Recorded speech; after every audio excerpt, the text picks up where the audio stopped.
Hi all, welcome to my YouTube channel. आज हम जिस टॉपिक पे बात करेंगे वो प्रेग्नेंट वुमेन्स के लिए बहुत ही इंपॉर्टेंट टॉपिक है, माइनर एलिमेंट्स। मतलब प्रेगनेंसी की छोटी छोटी समस्याएं। प्रेगनेंसी एक बहुत ही अच्छा एक्सपीरियंस है, लेकिन ये छोटी समस्याएं आपको परेशान कर सकती हैं। आज हम एक एक करके इनको समझेंगे और इनकी रेमेडीज़ भी जानेंगे। तो सबसे पहले बात करेंगे हम मॉर्निंग सिकनेस के बारे में। मॉर्निंग सिकनेस मतलब जी का खराब होना, उल्टी आना, मतली सा महसूस होना। ये आमतौर पे सुबह के उठने के बाद आपको महसूस होगा, इसीलिए इसको हम मॉर्निंग सिकनेस कहते हैं। और ये परेशानी आपको पहले 3 महीने तक रहेगी, जिसे हम फर्स्ट ट्राइमेस्टर ऑफ प्रेगनेंसी भी कहते हैं। इसे अवॉइड करने के लिए आपको एक तो दिन में 6 बार थोड़ा थोड़ा करके खाना खाना है और एक बारी में बहुत ज़्यादा खाना या ओवर ईटिंग को अवॉइड करना है। और स्ट्रॉन्ग ऑर्डर्स की वजह से भी आपका मन खराब हो सकता है, इसलिए आपको स्ट्रॉन्ग ऑर्डर्स को भी अवॉइड करना है। आप खाने में अदरक और पेपरमिंट ले सकते हैं, इससे भी आपका मन ठीक रहेगा। अब हम बात करेंगे हार्टबर्न यानी कि छाती में जलन के बारे में। जैसे जैसे प्रेगनेंसी प्रोग्रेस करती है, यूट्रस का साइज भी वैसे वैसे बढ़ता है, जो कि पेट पे प्रेशर बढ़ाता है, जिसकी वजह से एसिड रिफ्लक्स होता है और आपको जलन महसूस होती है। आपको हार्टबर्न से बचने के लिए एक टाइम पर ओवर ईटिंग ना करते हुए थोड़ा थोड़ा खाना खाना है और खाने में मसाले वाली तली भुनी चीज़ें नहीं खानी है। खाना खाने के तुरंत बाद आपको एकदम से लेटना नहीं है। और इन केस अगर आपको हार्टबर्न की ज़्यादा शिकायत है तो आपको सिर ऊंचा रख के सोना है, जिसके लिए आप मोटा तकिया इस्तेमाल कर सकते हैं। नेक्स्ट हम बात करेंगे कॉन्स्टिपेशन के बारे में। कॉन्स्टिपेशन मतलब कब्ज। ये भी एक ऐसी समस्या है जिससे आप प्रेगनेंसी के टाइम में परेशान हो सकते हैं। प्रेगनेंसी में कॉन्स्टिपेशन की वजह है हार्मोन्स में चेंजेस आना और यूट्रस के साइज़ के बढ़ने की वजह से इंटेस्टाइन्स पे प्रेशर इंक्रीज होता है, जिसकी वजह से बॉवल मूवमेंट जो है वो कम हो जाती है। इस वजह से भी कॉन्स्टिपेशन की शिकायत रहती है। और कॉन्स्टिपेशन से बचने के लिए आपको पानी कम से कम 2 लीटर तक एक दिन में ज़रूर लेना है, जिससे कि आपकी बॉडी में हाइड्रेशन इम्प्रूव होगी और बॉडी में मॉइस्चर होने की वजह से बॉवल मूवमेंट्स प्रॉपर होंगी। दूसरा, पानी पीने से स्टूल आपका सॉफ्ट रहेगा और इजीली पास हो जाएगा और आपको कॉन्स्टिपेशन की शिकायत नहीं रहेगी। और पानी के साथ साथ आपको खाने पे भी ध्यान देना है। खाने में आपको ज़्यादा फाइब्रस चीज़ें खानी है, जैसे कि फल, सब्जियां और होल व्हीट वाली चीज़ें आपको अपनी डाइट में ज़्यादा रखनी है। आपको प्रेगनेंसी में रेगुलर एक्सरसाइज करनी है, माइल्ड टू मॉडरेट एक्सरसाइजेज आपको करनी है। डेली वॉक पे जाना है, एक्टिव रहना है प्रेगनेंसी में, जिससे आपको कॉन्स्टिपेशन की शिकायत दूर हो जाएगी। नेक्स्ट है बैक एक्स। ये बहुत कॉमनली होने वाली परेशानी है। इसका कारण है कि प्रेगनेंसी में बॉडी का सेंटर ऑफ ग्रेविटी शिफ्ट होता है, यूट्रस का साइज भी बढ़ता है, जिससे कि बैक मसल्स पे स्ट्रेन और प्रेशर इंक्रीज हो जाता है, जिससे आपको बैक एक्स फील होती है। और आपको बैक एक्स ना हो, इसके लिए बॉडी पोस्चर बहुत ज़रूरी है। आपको स्ट्रेट और रिलैक्स पोस्चर में खड़ना है।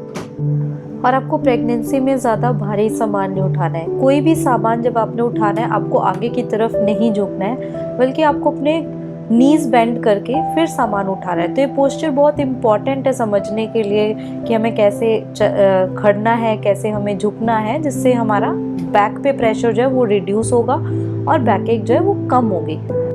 और आपको स्ट्रेचिंग एक्सरसाइजेस करनी है, जिससे आपको रिलीफ फील होगा।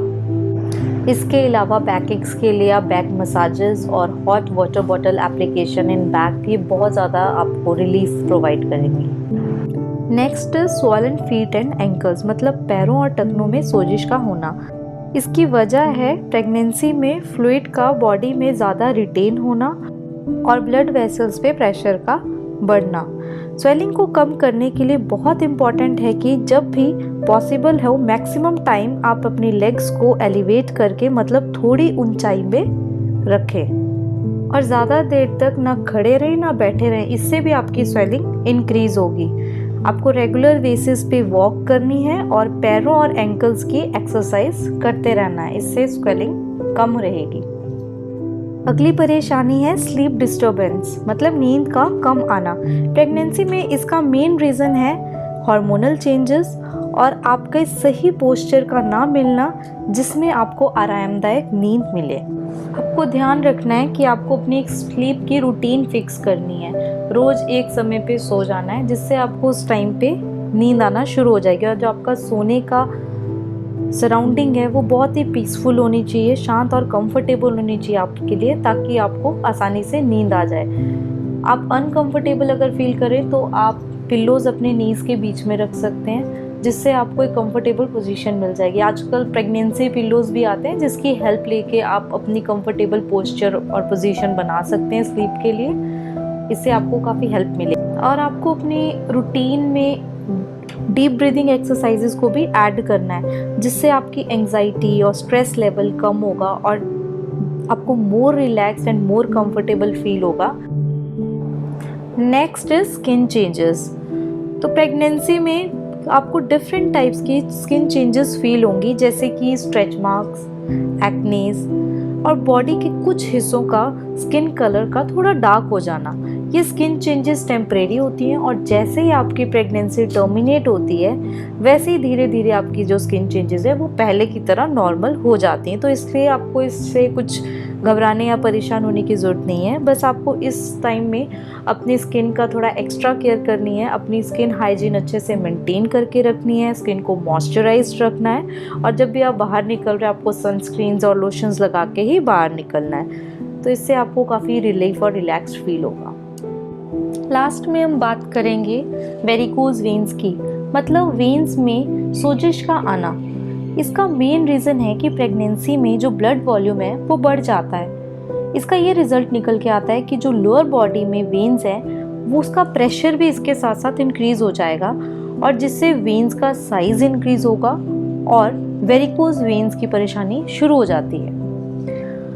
एक कारण होता है हार्मोनल चेंजेस आना। हार्मोनल चेंजेस जब आती हैं प्रेगनेंसी में तो जो वेन्स की वॉल हैं वो कमज़ोर हो जाती हैं। उन वॉल्स के कमज़ोर होने से भी वेरिकोज वेन्स डेवलप हो जाता है। अब जैसे जैसे प्रेगनेंसी प्रोग्रेस होती है वैसे ही बच्चे का साइज़ भी बढ़ता है, उस और बच्चे का विकास भी होता है। इसके साथ क्या होता है कि जो पेट की नसें हैं उस पर दबाव बढ़ता है, विशेष करके पैरों की नसों पर ये प्रेशर पड़ता है जिससे वेरिकोज वेन्स की डेवलपमेंट बढ़ जाती है। इस परेशानी को कम करने के लिए आपको ज़्यादा समय तक बैठे रहना या फिर खड़े रहना अवॉइड करना है। ज़्यादातर पैरों को एलिवेट करके ऊंचाई में रखना है और प्रेशर स्टॉकिंग्स आती हैं मार्केट में, आप उसे भी पहन सकते हो जिससे जो एक्सटर्नल प्रेशर है वो लेग की वेन्स पे बना रहता है और ब्लड फ्लो जो है वो प्रॉपरली रहता है और इस वजह से आपकी वेरिकोज वेन्स की डेवलपमेंट नहीं होती है। आपको डेली एक्सरसाइज करना, ये भी बहुत इंपॉर्टेंट एक्सरसाइज करना, इससे भी ब्लड फ्लो जो है वो नॉर्मलाइज रहता है। तो वेरिकोज वेन्स के लिए बहुत इंपॉर्टेंट है कि जो ब्लड फ्लो है वो नॉर्मल रहे और जिससे वेरिकोज वेन्स डेवलप ना हो। तो आज हमने बात की प्रेगनेंसी की छोटी छोटी परेशानियों के बारे में और हमने ये देखा कि ज़्यादातर परेशानियां हमारी डाइट और रेगुलर एक्सरसाइज और स्ट्रेस फ्री एनवायरनमेंट और स्ट्रेस फ्री मदर से घर पर ही मैनेज हो जाती हैं। और यदि फिर भी ये प्रॉब्लम्स बढ़ रही हैं तो आपको डॉक्टर की कंसल्टेशन लेने की ज़रूरत पड़ती है।